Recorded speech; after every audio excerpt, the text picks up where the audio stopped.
Esther, capítulo 4, do verso 4 ao 17.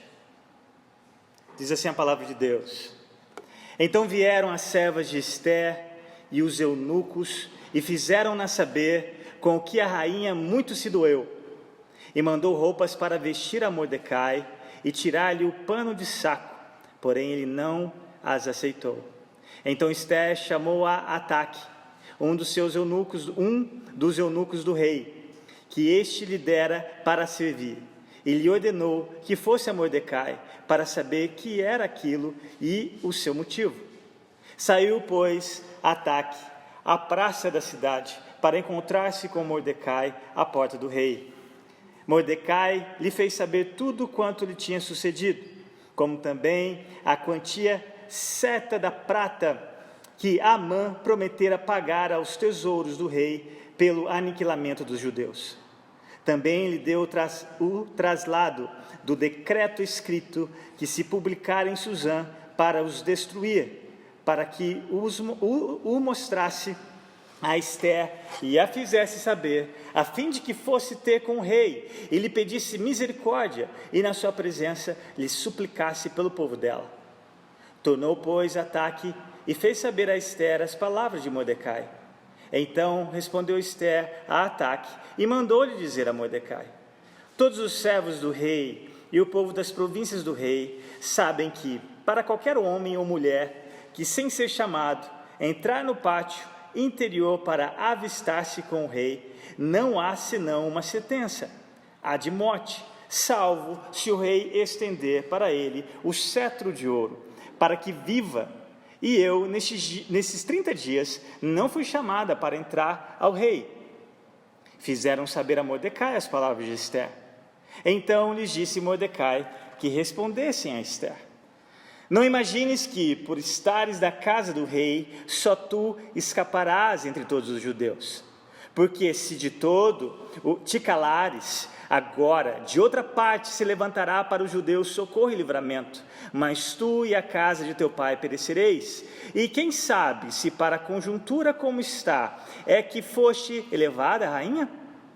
Então disse Esther que respondessem a Mordecai, verso 16: Vai, ajunta a todos os judeus que se acharem em Suzã, e jejuai por mim, e não comais nem bebais por 3 dias, nem de noite nem de dia, e eu e as minhas servas também jejuaremos. Depois irei ter com o rei, ainda que é contra a lei, se perecer, pereci. Então se foi Mordecai, e tudo fez segundo Esther lhe havia ordenado. Curva a sua cabeça, vamos ter mais uma oração. Espírito Santo de Deus, eu suplico que me dê palavras aos meus lábios e que minha boca possa exaltar o Cristo dessa palavra, o Cristo que precisa ser o centro, o Cristo que nos dá a graça de não só ouvirmos, mas vivê-la. É no nome dele que nós oramos. Amém.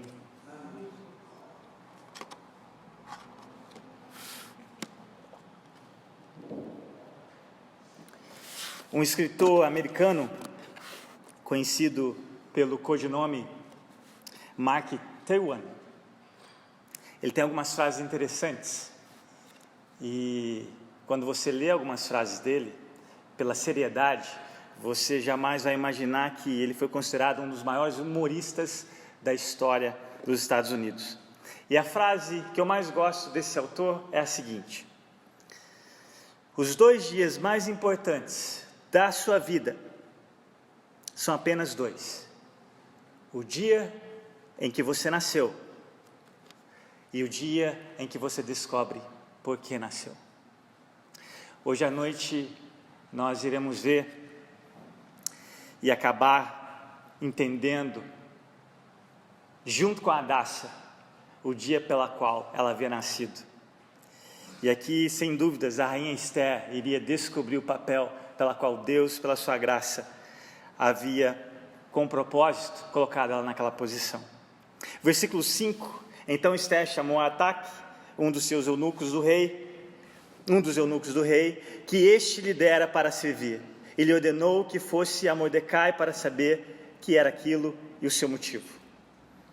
Na semana passada, nos primeiros 3 versículos, nós vimos a explosão apaixonada de Mordecai. Aqui, introduzido pela liturgia de abertura, esse pai de Hadassa. E agora, porque ele não se curvou diante de Amã, todo o povo judeu iria sofrer a pena daquilo. E nós vimos que o castigo de Amã era desproporcional ao crime de Mordecai. Mas hoje nós vamos ver o desenrolar disso. Porque Mordecai, desesperado, sai, não sem rumo, mas direto à porta do palácio.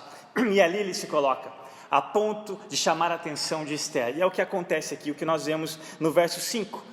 E ela manda algumas empregadas, algumas servas, para que ele trocasse aquela roupa de saco, de pano de saco, melhorasse aquela aparência, porque ninguém daquela posição, especialmente da posição dele, que nós já consideramos antes, numa outra pregação, poderia ficar daquela maneira tão humilhante, e de maneira pública, uma humilhação pública. E ela quer saber por que daquela atitude, por que Mordecai estava daquela forma. E as suas servas, quando voltam, dizendo que ele recusou a roupa, e aí ela manda esse eunuco, Ataque, ou dependendo da sua versão, Atá.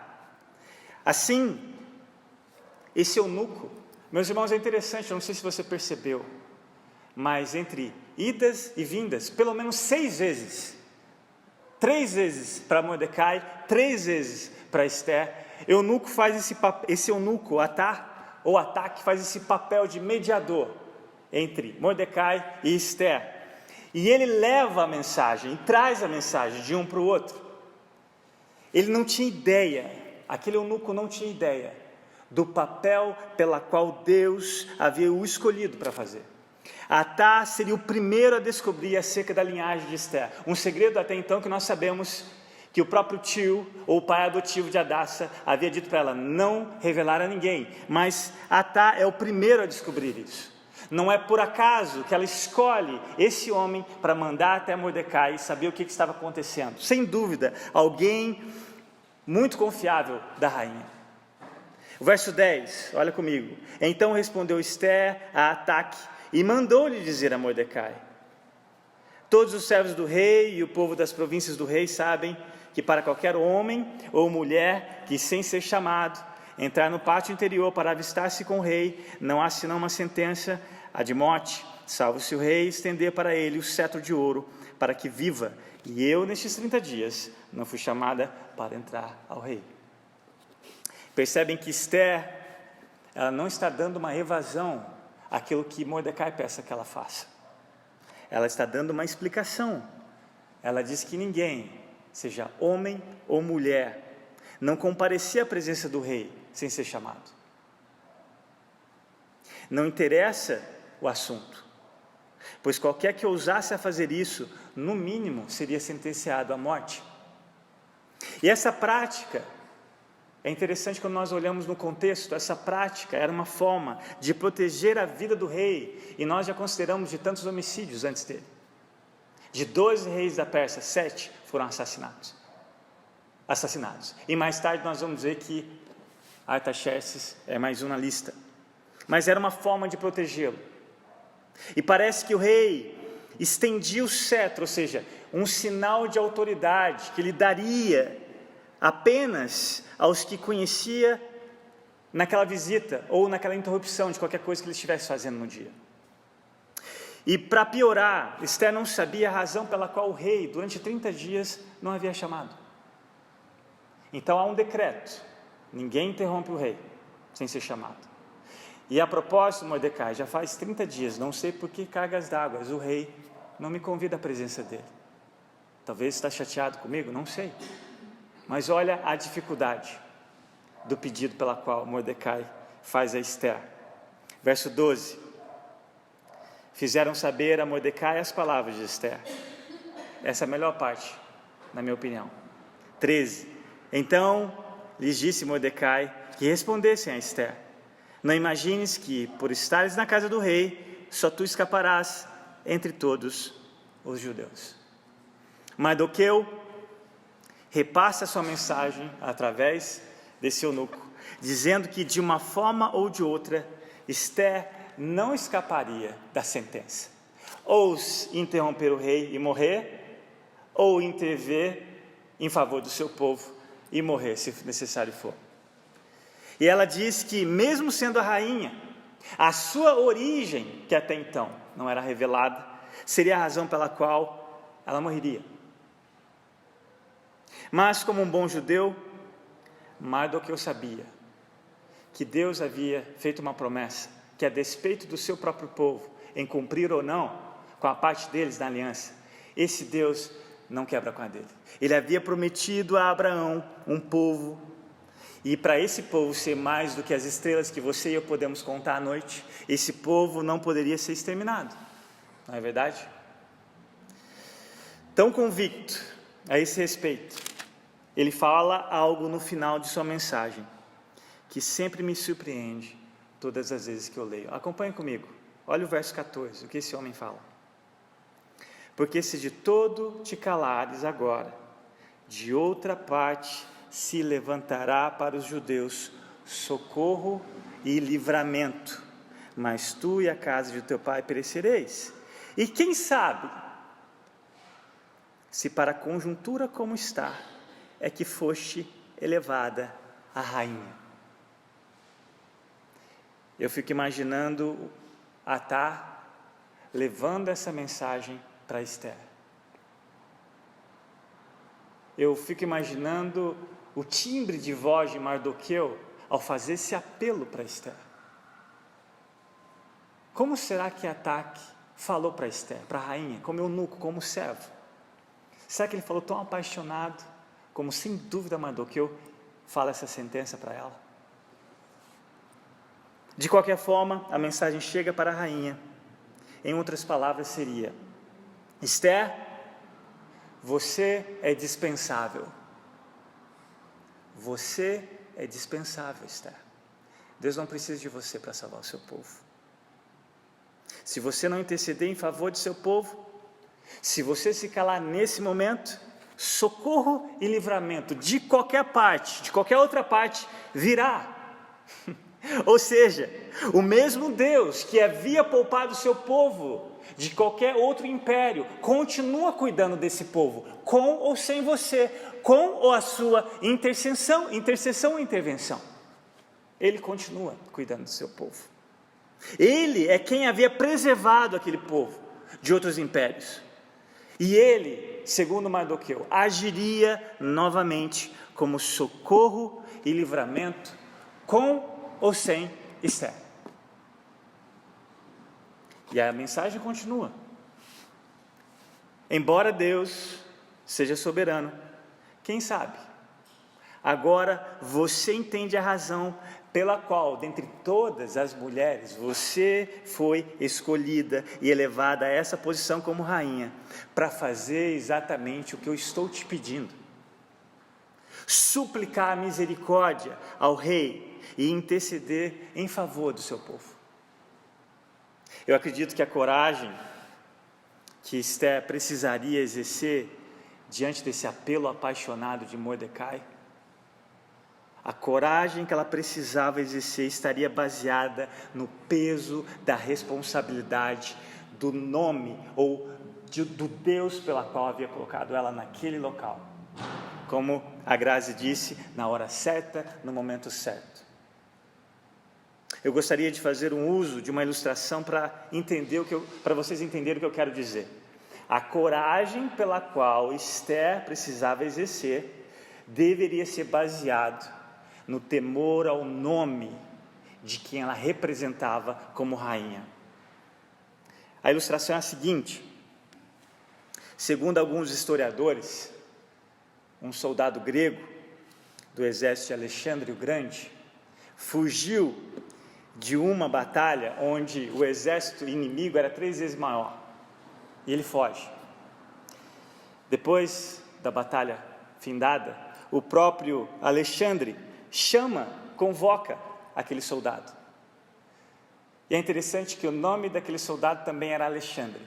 E olha a frase que Alexandre o Grande disse para aquele cara: ou você muda de atitude, ou você muda de nome.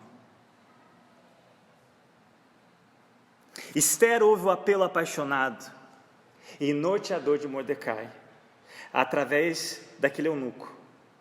ela descobre, sem dúvidas, o segundo e mais importante dia da sua vida, naquele momento. E ela muda de atitude, cheia de coragem. Ela está prestes a honrar um nome infinitamente maior do que Alexandre. E cá entre nós, diante desse nome, ele não é o grande. Ela está disposta, se necessário for, diante desse desafio, morrer. Mas como já consideramos isso antes, não deixamos de destacar a graça da virtude dessa moça, que se submete a Mordecai, mas ela sabe que alguém mais importante do que Mordecai estava acima dele, alguém mais importante do que o próprio rei estava acima dele. E ela, olha a atitude humilde que ela fala, que ela pede, o último pedido, em resposta a esse apelo. Verso 16: vai ajunta a todos os judeus que se acharem em Suzã e jejuai por mim, e não comais nem bebais por 3 dias, nem de noite, nem de dia. Eu e as minhas servas também jejuaremos. Depois irei ter com o rei, ainda que é contra a lei. Se perecer, pereci. Notem que ela mesma faz o que pede. Ela junta algumas criadas. Olha o testemunho de Esther com essas criadas, que nós não sabemos se eram judias, até então com certeza pagãs. E ela mesma se abstém de jejum, no jejum, ela mesma busca a face de Deus, que jejum nada mais é do que nós já vimos na semana passada, buscar a Deus em oração, em humilhação. Na verdade, a misericórdia pela qual Esther precisa suplicar não é ao rei Assuero, mas é ao rei dos reis, porque só ele poderia agir naquela circunstância que, humanamente falando, era impossível. Impossível. E no final de seu pedido, ela encerra com essas palavras memoráveis. Em outra versão: irei ao rei, ainda que seja contra a lei, se eu tiver que morrer, morrerei. No mínimo é curioso, eu não sei se vocês perceberam a ironia do texto.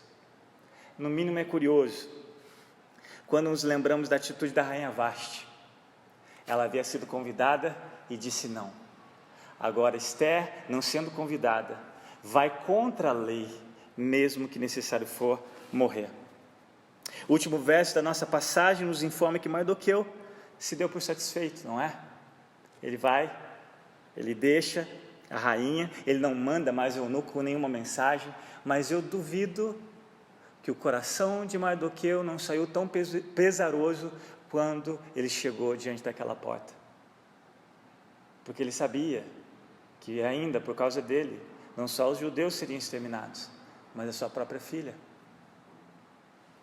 Ele saiu por satisfeito da resposta dela, mas sem dúvidas, com um coração pesaroso.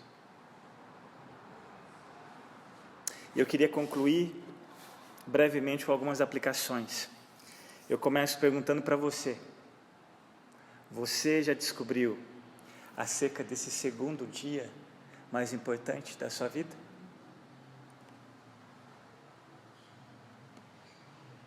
Você tem vivido uma vida de significado? Será que todo aniversário que você celebra, você tem a convicção de que cada dia que você está vivendo está em conformidade o propósito pelo qual Deus te criou? Porque se você não tem essa convicção, talvez o aniversário não é o momento de nós celebrarmos, porque viver quantos anos ou dias que Deus te permitir fora do propósito dele é um desperdício. Eu me lembro quando adolescente que eu vi um adesivo pregado num carro que dizia assim: não ter tempo para Deus é viver perdendo tempo. Onde Deus tem te colocado, você está vivendo para a glória do nome dele e para o bem das pessoas pelas quais ele colocou ao seu redor? Os seus dons e talentos, você tem aproveitado toda e qualquer situação para falar às pessoas acerca da sua fé? Ou você ainda está insistindo em agradar todo mundo, mesmo que abra mão dos seus princípios, perdendo a oportunidade de representar essa pessoa pela qual a responsabilidade é muito maior?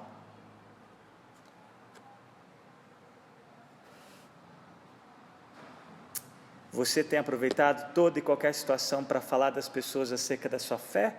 Ou você age como todo mundo, por covardia do que irão pensar a seu respeito, ou por algo que você corre o risco de perder? Jesus disse uma vez: a quem muito foi dado, muito será exigido. E a quem muito foi confiado, muito mais será pedido. Seus dons, seus talentos, seus recursos, sua família, seus relacionamentos, seu emprego, tudo é dele. Tudo é dele. Ouçam a profundidade das palavras de um pastor holandês, abre aspas: uma vez que todas as coisas boas emanam de Deus, nós seríamos culpados da maior loucura se fossem cobiçar a honra, o amor ou a estima por algo que foi emprestado a nós. O mendigo seria desprezado se gabasse de uma peça de roupa cara que alguém lhe tivesse emprestado por um dia. Sim, mesmo se a pessoa humilde fosse perfeita em todas as coisas, ela saberia que toda estima, honra, amor, temor e obediência seriam devidos a Deus. Fecha aspas. Embora vivemos em uma época em que você pode mudar o seu nome, especialmente se ele causa constrangimento, isso hoje em dia é legal. Você pode ir no cartório e mudar o seu nome, se é o fato, como eu disse, se causa constrangimento. Mas mudar o seu nome não muda a sua atitude, não muda quem você é.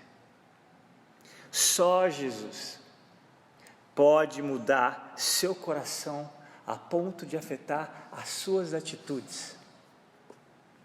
E sem dúvidas, Ele também pode te dar um novo nome, uma nova história. Em outras palavras, te dar uma nova identidade. Há um nome acima de todo nome, acima até mesmo de Alexandre, que comparado ao de Jesus, não é considerado grande.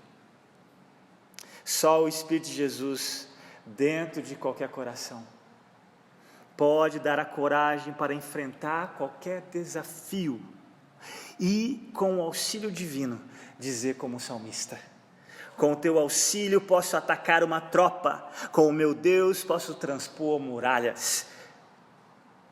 Filipenses 4,13, Paulo disse: posso todas as coisas. Que coisas?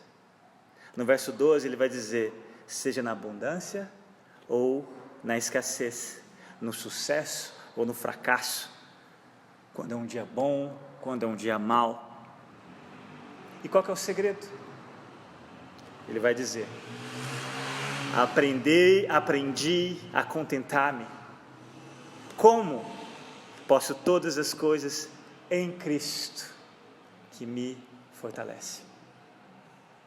E eu encerro dizendo que só em Jesus eu encontrei minha esperança, luz, canção, lugar seguro, nele achei, rocha que não se abalará. Que grande amor em Cristo há, sem medo posso caminhar, Consolador, completa-me, em seu amor me apegarei. Vamos orar?